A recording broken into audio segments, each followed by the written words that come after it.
கம்பத்தில் விஜயகாந்த் அவர்களின் 72வது பிறந்த நாளை முன்னிட்டு 72 பேருக்கு இலவச பிரியாணி வழங்கும் விழா. மறைந்த தேமுதிக தலைவர் விஜயகாந்தின் 72வது பிறந்த நாள் இன்று கொண்டாடப்படுகிறது. இதனை முன்னிட்டு சென்னை கோயம்பேட்டில் உள்ள தேமுதிக தலைமை அலுவலகத்தில் உள்ள அவரது நினைவிடம் வண்ண மலர்களால் அலங்கரிக்கப்பட்டுள்ளது. காலை முதலே ஏராளமான தொண்டர்கள் விஜயகாந்தின் நினைவிடத்தில் கண்ணீர் மல்க அஞ்சலி செலுத்தி வருகின்றனர்.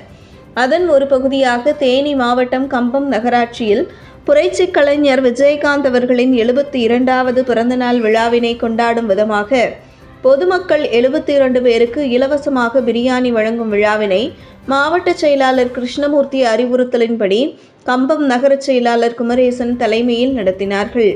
விழாவில் மாவட்ட துணை செயலாளர் ராஜேஸ்வரன், கம்பம் நகர அவைத்தலைவர் அம்மாவாசி, கம்பம் ஒன்றிய கழக செயலாளர் SP சின்னசாமி, கூடலூர் நகர செயலாளர் செல்லத்துறை, ரமணா பிரகாஷ், கேப்டன் மன்ற செயலாளர் முருகன், பரமத்தேவன்பட்டி கிளை செயலாளர் மணிகண்டன் மற்றும் கட்சி நிர்வாகி ஷேக் உட்பட ஏராளமான கழக நிர்வாகிகள், பொதுமக்கள் கலந்து கொண்டனர். உள்ளூர் தகவல்களை உடனுக்குடன் அறிந்து கொள்ள நமது டைகர் மீடியா சமூக வலைதளங்களை ஃபாலோ செய்யுங்கள்.